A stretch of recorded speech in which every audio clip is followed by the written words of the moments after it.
እና አላህ ስብሐነ ወተዓላ እስልምናን ወደ እነሱ እንዲደርስ የሚያደርግበት መንገድ በምን አይነት መንገድ ነው? እስልምና ወደ እነሱ እንዲደርስ የሚያደርጉ ወደ እነሱ የሚላክ ነብይ አለ? መርሐባ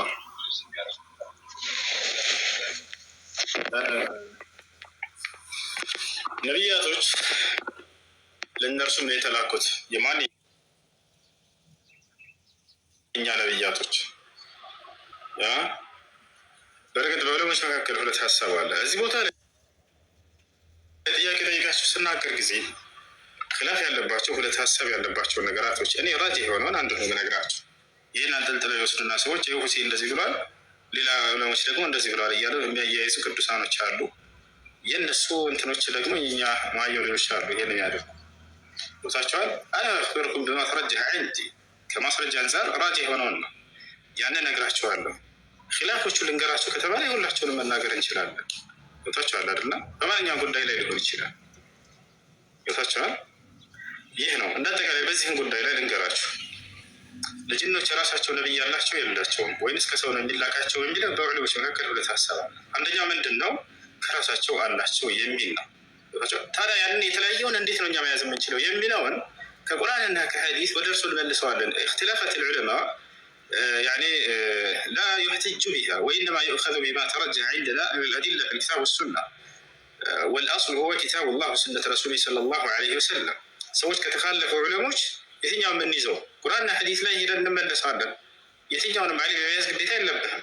አየክል ዓሊም እንደዚህ ብሏልና ይህን ተከተል ብለው ሂሳብ የለም። ቦታቸዋል አይደለ?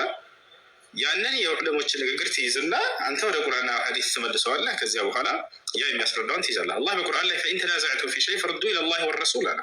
በሆነ ሃይማኖታዊ ጉዳይ ላይ እንድትጨቃጨቁ ወይም ብትለያዩ ወደ አላህና ወደ መልእክተኛው መልሱት አለ። አያችሁ፣ የሰዎች ኢኽቲላፋት ወዴት ይመለሳል? ወደ ቁርአንና ወደ ሐዲስ። ይሄ ነው። ስለዚህ በዚህ ጉዳይ ላይ ያለውን ልንገራችሁ። ዲማሽ ዑለሞች ምን አሉ? ጅኖች ከራሳቸው የሆነ ከጅኖች የሆነ መልእክተኛ አላቸዋል። ለዚህም ማስረጃ ያደረጉት ምን የሚለውን የቁርአን አንቀጽ ነው። ሱረቱል አንዓም ላይ የሚገኘውን ያ ማዕሸረ ልጅኒ አለም የእቲኩም ሩሱሉን ሚንኩም የትሉነ ዐለይኩም የቁሱነ ዐለይኩም አያቲ ወዩንዚሩነኩም ሊቃአ የውሚኩም ሃዛ የሚለው ነው። እናንተ የጅን ጭፍሮች ሆይ ከእናንተው የሆነ መልእክተኞች አልመጣላችሁምን? የቁሱነ ዐለይኩም አያቲ የእኔን አናቅጽ የሚተርኩላችሁ የሚያነቡላችሁ፣ ወዩንዚሩነኩም ሊቃአ የውሚኩም ሃዛ ይህ ዛሬ የዛሬውን ቀን እንደምትገናኙ ከእኔ ከአላህ ዘንድ እንደምትቆሙ እንደምትመጡ የትንሣኤ ቀን ይህን የሚያስፈራራችሁ መልእክተኞች አልመጡላችሁም? ምን ይላቸዋል? ያቸዋለ ይህን የቁርአን አንቀጽ ይዘው ዑለሞች ምን አሉ? ከራሳቸው ከተባለ ከጅኖች ነው ማለት ነው የተያዘው አሉ። ይህን ያለ ዑለሞች አሉ። እሺ ሁለተኛ ምንድን ነው ከተባለ ተራ ከሰዎች የመጡ መልእክተኞች ናቸው ለእነሱ የመጡት የሚለው ነው። ቦታቸው አለ። ይሄ ነው ትክክለኛው። ለምን ወደሚለው እንመጣለን። ከሰዎች የሆነ ነው። ለምን ከተባለ በሱረቱል አሕቃፍ መጨረሻ ላይ ታችሁ ከሆነ ጅኖች ሙሳ ዓለይሂ ሰላምን እንደሚያውቁና በእርሱ ላይ የተወረደውን መጽሐፍ ሲከተሉ እንደነበረ ይገልጻል። ሙሳ ብሎ ጠቅሶታል። ሙሳ ጅን ነው? ሰው ነው። ሱረቱል አሕቃፍ መጨረሻ ላይ ምን ይላል? ወኢዝ ሰረፍና ኢለይከ ነፈረን ሚነል ጅኒ የስተሚዑነ አልቁርአን ፈለማ ሐደሩሁ ቃሉ አንሲቱ ፈለማ ቁድየ ወለው ኢላ ቀውሚሂም ሙንዚሪን ቃሉ ያ ቀውመና ኢና ሰሚዕና ኪታበን ኡንዚለ ሚን ባዕድ ሙሳ። አያቸው አይደለ? እኛ ከሙሳ በኋላ የተወረደን መጽሐፍ ሰማን አሉ ይላል። አያችሁ፣ ከዚያም ወደዚያ እንደተጣሩ። ስለዚህ በሱረቱል ጅን ላይ ቁል ኡሕየ ኢለየ አነሁ እስተመዐ ነፈሩ ሚነል ጅኒ ፈቃሉ ኢና ሰሚዕና ቁርአንን ዐጀባ። ይህ ነው። ስለዚህ ለእኛ የተላኩ ነቢያቶች እነርሱን የመስማትና የመከተል ግዴታ አለባቸው። እነርሱን ሰምተው እንደተከተሉ ያው ቃል በቃል በቁርአን ላይ እናገኛለን። ታዲያ እዚህ ቦታ ላይ ያለውን እንዴት ነው የምንመልስላቸው? ይህንን የቀደሙን የሱረቱል አንዓም ላይ ያለውን አንቀጽ ይዘው ከእናንተ አለ ያ ማለት አጠቃላይ ከፍጡር የሚለው ነው። ለምሳሌ አላህ ሱብሓነሁ ወተዓላ መላእክቶችን ወኢዝ ቁልና ሊልመላኢከቲ እስጁዱ ይላል። ለመላእክቶችን ስጁድ አድርጉ ባልኳቸው ጊዜ ይላል። ሰይጣንን ለብቻው እንደዚህ ያድርግ ስጁድ አድርግ ብላ ያዘዘበት ቦታ አለ እንዴ? ላ አጠቃላይ እሱንም ነው ያዘዘው። ቦታቸው አለ አይደል? እርሱንም ያጠቃልለዋል ያ ትእዛዝ። ስለዚህ ከእናንተ የሚለው ሰውንም ጅንንም የሚያጠቃልል የሆነ ከአምላክ ዘንድ የመጣ የሆነ ትእዛዝ ነው። ወማ ኸለቅቱል ጂነ ወልኢንሰ ኢላ ሊያዕቡዱን ብሎ አጠቃሎ ይናገራቸዋል። ሰዎችንም ሆነ ጋኔኖችን በብቸኝነት እንዲገዙ እንጂ አልፈጠርኩም ማለት። ይህንን መለኮታዊ መጽሐፍ በሰዎች ላይ አወረደና ሰዎችንም ጅኖችንም እንዲከተሉ አዘዛቸው ማለት ነው። ይሄ ነው ትክክለኛ። ስለዚህ በዑለሞች መካከል ኺላፍ ሲፈጠር ጊዜ ወደ ቁርአንና ወደ ሐዲስ ወደዚያ ተመልሱትና ይህን የሚያስረዳውን ትይዛላችሁ። አክል ያለ ይህን ይመስላል። ገብተዋል ወንድማችን? ገብቶኛል። በጣም ገብቶኛል። ሁለተኛውን ጥያቄ ልጠይቅህ። ጅኒ የሰው ልጆች ላይ እንትን አለው ማለት ሰውን የመጉዳት ስልጣን አለው? እኛው ሰው ጅኒ ሲባል የሚመስለው የሆነ በጣም የሚያስፈራ ነገር፣ ሰውን በጣም የሚጎዳ ነገር ስለሚመስለው እንዴት ነው ጅን ማለት ላይ ስልጣን አለው? ጅን ማለት ልክ እንደ ሰው ነው። ሰው ኃጢአት እንደሚያደርግ ሰውን እንደሚበድል ጅንም የሚበድል ነው፣ ኃጢአትን የሚያደርግ ነው። ልክ እንደኛ ነፃ ምርጫ ፈቃድ የተሰጣቸው ናቸው። ከኛ ከሰዎች አለ አይደል እንደየሄደ ሰው ሌላን የሚበድል ከዛልክ ልክ እንዲሁ ከጅኖችም አለ። ያን ነገር አላህ ሱብሓነሁ ወተዓላ ይቀጣቸዋል ወይ በሚያደርጉት ነገር? አዎ ይቀጣቸዋል። ነገ የትንሣኤ ቀን ሰውን በመበደላቸው ምክንያት ቅጣትን አዘጋጅቶላቸዋል። ስለዚህ ያን ያደርጋሉ። እሺ ኦኬ። ሶስተኛው ደግሞ ያው እንዴት ነው ፀጉር አበላልጦ መቆራረጥ እንዴት ነው? እሺ እሱን ቀደም ልንገራችሁ። ነሃ ረሱሉላህ ሰለላሁ ዐለይሂ ወሰለም አኒል ቀዛ፣ የአላህ መልእክተኛ ነቢያችን ሰለላሁ ዐለይሂ ወሰለም ከቀዛ ከልክለዋል። ማ ሁወ አልቀዛ? ቀዛ ማለት ምን ማለት ነው? القزع هو أخذ الشيء يعني حلق الشعر بعضه وترك بعضه كما فسره الإمام النووي رحمه الله تعالى. والقزع حكمه يعني أنه مكروه. قزع بالمالت يسقرون كفلون لجلت الرجل يسقرون للأول ما تون ተጫዋች ህፃን እያለ የክርስቲያን ማን ነው ሮናልዶ የሚባለው ተጫዋች ትንሽ ይዚሽ ቀርቦት እያይተዋል። ሌላውን ከፍል ይላጫሉ። እንዳጠቃላይ ከየትም ቦታ ይሆን ፀጉሩን ግማሹን ለጭት አድርጎ ግማሹ ሰውየው መተው ይሄ هذا هو المكروه፣ ይሄ የተጠላ ነው። እሺ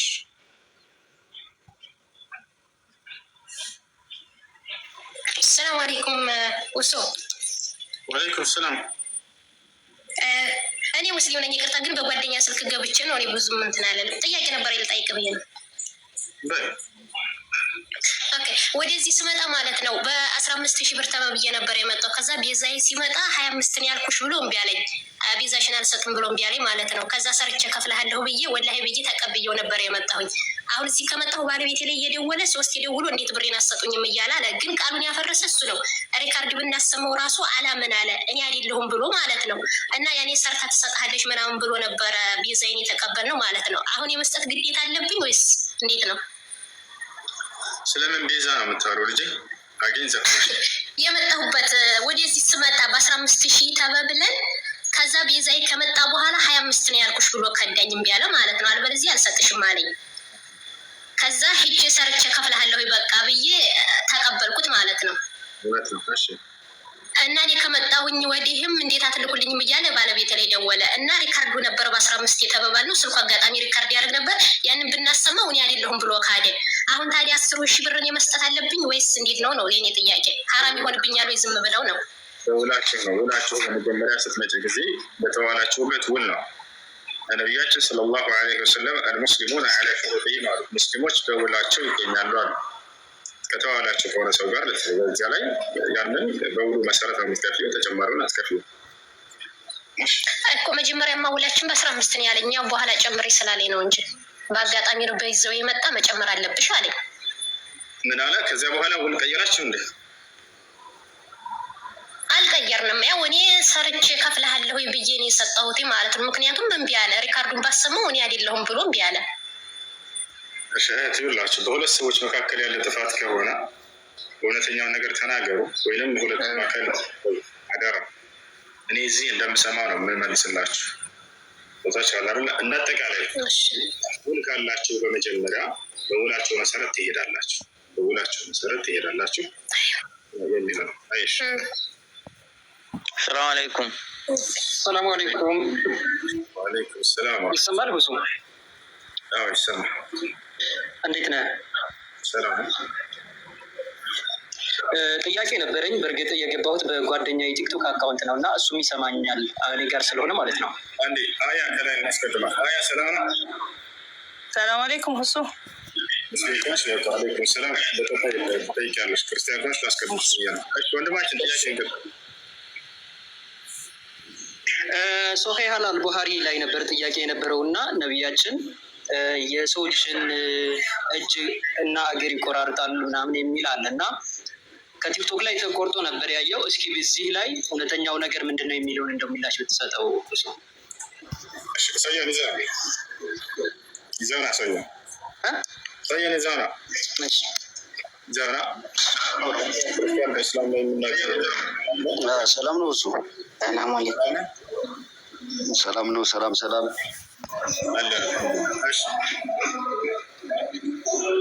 ያው በእርግጥ ምዕራፍና ቁጥሩን ያው እንትን ብሏል እና ነብዩ ጋር እንግዶች መጥተው አሳድሩኝ ብለዋቸው ማለት ነው ግመሎቻቸውን ከብቶቻቸውን ዘርፈዋቸው ሲሄዱ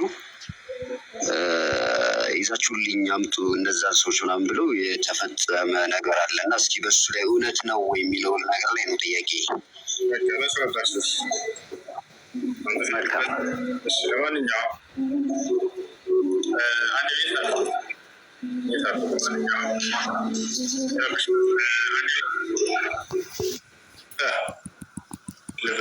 በነቢያችን ሰለላሁ ዐለይሂ ወሰለም ጊዜ የሆኑ ሰዎች መጡ።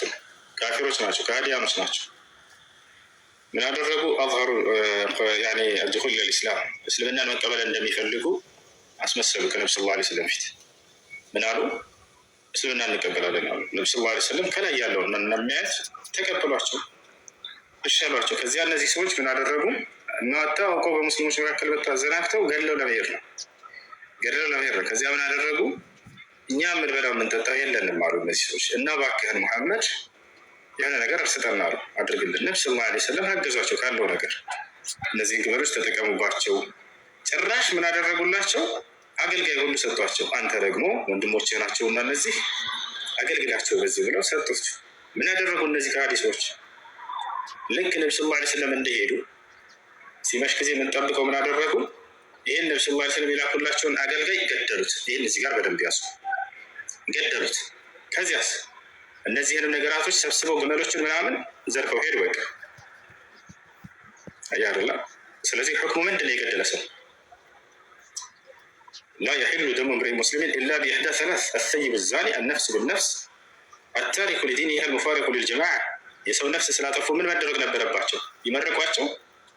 ላ ያ አዩሃ الذين امنوا كتب عليكم القصاص في القتلى الحر بالحر والعبد بالعبد። ስለዚህ እነዚያ ሰዎች የተገደሉት ሰዎችን ስለገደሉ ነው።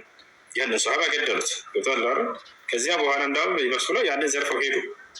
ስለዚህ ዋጋቸውን ያገኙት። ይሄ ነገር ጓም ያስብለው ክርስቲያን ጋር ላግባት ይችላል። እዚህ ጋር እግዚአብሔር የገደለን ግደሉት ብሏል።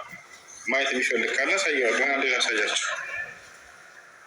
አንዴ ላሳያቸው የጌታ ሰዎች የጌታ መንፈስ ያደረባቸው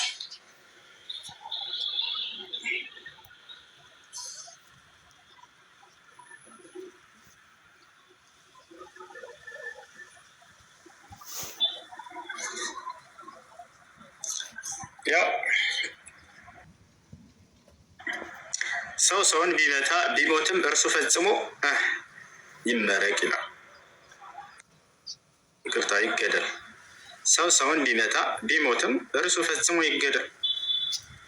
የገደለ ይገደል በመጽሐፋቸው ላይ ነፍ ነው ያለ። ይህ ብቻ አይደለም፣ በጣም ብዙ ቦታ ኧረ ሳይገሉ ህፃናት ልጆችን ግደሏቸው ይላል እግዚአብሔር። ሴቶችን ግደሉ፣ ሽማግሌን ግደሉ ይላል። ግድያ በደርዘን እናሳያቸው እንዴ?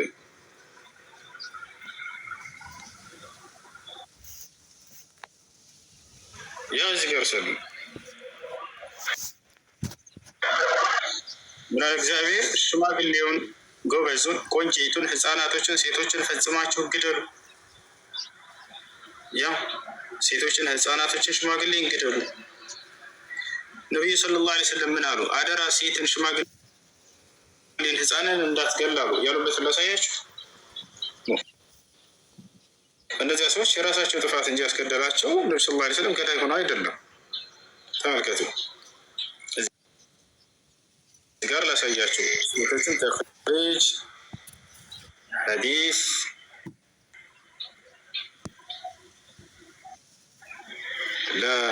እዚህ ላይ አንድ ማለት ነው እንትኑ ላይ መጽሐፉ ላይ ማለት ነው እጃቸውንና እግራቸውን ቆራረጣችሁ ይላል እና ያ ነገር እውነት ነው ወይ? እስኪ ላይ ምላሽ ብትሰጠኝ። ግደላቸው ስለ ነቢያችን ሰለላሁ ዐለይሂ ወሰለም እንደዛ ነው ያሉት። ሰውየውን በገደሉበት መልክ ሰዎቹ ይገደላሉ። ፈቀተሉሁ ቆራርጠውት ሄዱ አይደለ? ያ ነው እስላም ላይ ያለ ያ ነው። ያ ሰውዬ ይገደላሉ። እነሱ በገደሉበት መሰረት ይገደላል። ይህን መጽሐፍ ላይ ስለዚህ እጃቸውን ቆራርጠው ነው የገደሏቸው ማለት ነው። ያው እንደዚህ ጋር እናነሳለን። ነቢያችን ሰለላሁ ዐለይሂ ወሰለም ወንጠሊቁ ቢስሚላህ ወቢላህ ወዐላ ሚለት ረሱሊላህ ወላ ተቅቱሉ ሸይኸን ፋንየን ወላ ጥፍለን ወላ ሰጊረን ወላ ምርአተን። ነቢያችን ሰለላሁ ዐለይሂ ወሰለም ምን አሉ? ሴትን አትግደሉ፣ ህፃናትን እንዳትገሉ፣ ሽማግሌ እንዳትገሉ አሉ። ታያቸዋል። መጽሐፍ ቅዱስ ላይ ምን ይላል? ሕዝቅኤል 9:6 ምዕራፉን ለምትጠይቁ ክርስቲያኖች ያው ሕዝቅኤል 9:6 ሽማግሌን፣ ጎበዝን፣ ቆንጆይቱን፣ ህፃናቶችን፣ ሴቶችን ፈጽማችሁ ግደሉ ይላል። ይህን ይመስላል። እሺ ጥያቄ ያለ ይቀጥል። ሰላም አለይኩም። ወአለይኩም ሰላም ወረሕመቱላሂ ወበረካቱ። ጥያቄ ነበር። የኔ ጥያቄ ማለት ነው ከሀዲስ ነው ማለቴ ረሱል ሰለላሁ ዐለይሂ ወሰለም መን ተረከ ሰላ ፈቀድ ከፈር ብለዋል እና አሁን ሶላት የተወ ከፍሯል እና አሁን ሁለተኛ ለመስገድ ቢፈልግ እንደገና ሻሃዳ ይዞ ምናምን ነው መስገድ ያለበት? ሻሃዳ የሚይዘው እምነቱን ሲቀየር ጊዜ ነው። የዛኔ ግን ኩፍር አለበት። ያው ኩፍሩ ከእስልምና ያስወጣሉ፣ ያው ያስወጣዋል። ሻሃዳ የሚያስይዘው ግን ሰውየው ኢስላምን ሲቀየር ጊዜ ነው። እሺ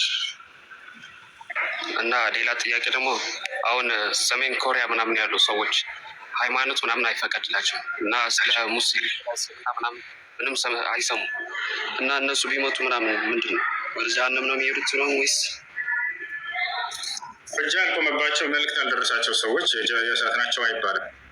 የእሳት ናቸው አይባልም። ሐቅ ውስጥ ካልደረሳቸው፣ ኢስላም ካልደረሳቸው፣ የነቢይ ሰለላሁ ዐለይሂ ወሰለም አስተምሮ ያልደረሳቸው ሰዎች እንደዛ ናቸው። አልደረሳቸውም። ሄሎ አልደረሰም። ያልደረሳቸው ከሆነ አላህ ስብሐነ ወተዓላ በቁርአን ላይ ወማ ኩና ሙዐዚቢነ ሐታ ነብዐሰ ረሱላ ይላል። እኔ መልእክተኛን ነቢይን ሳልክ አልቀጣም ብሏል።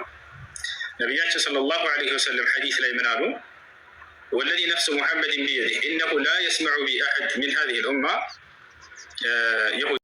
የ6 ዓመት ምናምን 6 ዓመት ምናምን አልጾሙም፣ መጾም አይችሉም። የመርሳት በሽታም ነበራቸው፣ የልብ ህመምም እና አሁን ያልጾሙትን ያለፋቸውን አሁን ምን በማድረግ ነው ማድረግ ምንችለው? አልጾሙም። ምን قال النبي صلى الله عليه وسلم من مات وعليه قضاء من رمضان صام عنه وليه ነቢያችን صلى الله عليه وسلم ምን አሉ? የረመዳን ቀዷ ያለበት ሳይጾም የሞተ ሰው ቤተሰቦቹ ስለ እርሱ ይጾሙበታል። ስለዚህ ነገር ግን ይህን ኢብኑ ዑሰይሚን የተባሉ ታላቅ ዓሊም ተፍሲል ሲያደርጉ ሲያብራሩ ምን አሉ? ቀዷ ማውጣት የሚጠበቅባቸው ቤተሰቦች ያ ሰው ቀዷ የሚያወጣበት ጊዜ አግኝተው ዛሬ ነገ ጾማለሁ እያለ በመሳነፍ ቢያሳልፈው ወቅት አግኝተው ጊዜ አግኝተው ያን ሳያደርግ ምክንያት ነገር ግን ጊዜ ሳያገኝ ሞተ እስከሆነ ታመመ፣ ምንም ቀዷ የሚያወጣበት ጊዜ ሳያገኝ ሞተ እስከሆነ በዚህ ሰውዬ ከፋራ ብቻ ይበላቸዋል ቤተሰቦች። ከፋራው ምንድን ነው ከተባለ ለእያንዳንዱ ቀን አንዳንድ ምስኪን ማብላት፣ ለወሩ 30 ምስኪን። አይ ምግብ በማብላት አንችልም ካሉስ በእህል መቀየር ይቻላል። ምን ያክል? ለእያንዳንዱ ቀን 1 ኪሎ ከግማሽ፣ ለወሩ 45 ኪሎ ማለት ነው። ለ6 ወር 40 በ6 ዓመት 6 ወር ሰው 6 ሲባዛ 45 ስንት ነው? ማትስኔ በመስኮት ነው የተማርኩት። ካልኩሌተሮች ሌሎች ወይም አንቺ አስቡና ገኞች ነው። እሺ ሁለተኛ ጥያቄ ደግሞ አሁን ላይክ ለቅሶ ላይ ነን እና አታልቅሱ ማለት ይሄ ማዘን ማብዛት የሞተ ሰው ላይ ወንጀል መጨመር ነው ምናምን ይባላል እና ይሄ ከሀዲሱ አንጻር እንዴት ነው? ነቢያችን ሰለላሁ ዐለይሂ ወሰለም ኢነል መይት ለዩዐዘቡ ቢቡካኢ አህሊሂ አሉ። የሞተ ሰው በቤተሰቦቹ ለቅሶ ይቀጣል። ምን ማለት ነው? ሰው እንዴት በቤተሰቡ ለቅሶ ይቀጣል? አላህ በቁርአን ላይ ምን ብሏል? ወላ ተዚሩ ዋዚረቱን ወዝራ ኡኽራ ይላል። ማንም ነፍስ በማንም ነፍስ ኃጢአት አትያዝም ብሏል፣ አትቀጣም። ኩሉ ነፍስ ቢማ ከሰበት ረሂና፣ ሁሏም ነፍስ በሰራቸው ትያዛለች እንጂ በሰው ስራ አትያዝም ብሏል። ታዲያ እንዴት ነው እዛ እሱ ሞቶ የተቀበረው ሰው እዚህ ቤተሰብ ካለቀሰ በሱ ለቅሶ ምክንያት እሱ ይቀጣል ማለት ነው? ምን ማለት ነው? አንደኛ እንዲያለቅሱለት ተናዞ ከሆነ ይሄ ነው። ይሄ ሰው ግን ካልተናዘዘ የለበት፣ ያለ ፍላጎቱ በተደረገ ነገር አይቀጣበት። ሁለተኛ ሌላው ትርጓሜ ምንድን ነው? ይቀጣል ሲባል ጊዜ ቅጣት ሲባል የጀሃነም እሳት ቅጣት ይጨመርበት ይቀጣል እዛ ለማለት አይደለም። ነገር ግን በእርሱ ምክንያት እያለቀሳችሁ እንደሆነ እንዲያውቅ ይደረጋል። የዛኔ በእናንተ ማልቀስ በእርሱ ምክንያት እያለቀሳችሁ እንደሆነ ይህን በሚያውቁ ጊዜ የሚሰማውን ስሜት ለመግለጽ ነው። ይህን ኢማሙ ነወዊ ናቸው ያሉት፣ ስሜትን ለመግለጽ ነው። ይሄ ቅጣት ይባላል። ለምሳሌ ልስጣችሁ። አንቺ ያለሽው ሳውዲ ነው ልበል። እናትሽ ወይ አባትሽ ኢትዮጵያ ላይ ሞተ ብትባይ ነው ምን አንቺ የዛኔ ወይኔ ተቀጣሁ እናቴ ወይኔ ተቃጠልኩ እንላለን አይደለ? ተቃጠልኩ ስለ ግዴታ በእሳት እየተቃጠልኩ ነው አይደለም። የውስጥን ስሜት ለመግለጽ ነው፣ ንዴትን ለመግለጽ ነው። ተቀጣሁ ልጄ ትላለች። የተቀጣች ነው የተገረፈች ነው እዛ አይደለም፣ ስሜትን ለመግለጽ ነው። ስለዚህ ያ ሰው በእርሱ ምክንያት እያለቀሱ እንደሆነ እንዲያውቅ ይደረጋል። በዚያ ምክንያት ያዝናል። ሀዘን ያንን ለመግለጽ እንጂ ቅጣት አይደለም። ሰዎች እንዳሰቡት እሳት ውስጥ ገብቶ እዛ በሰው ለቅሶ ይቀጣል ማለት አይደለም።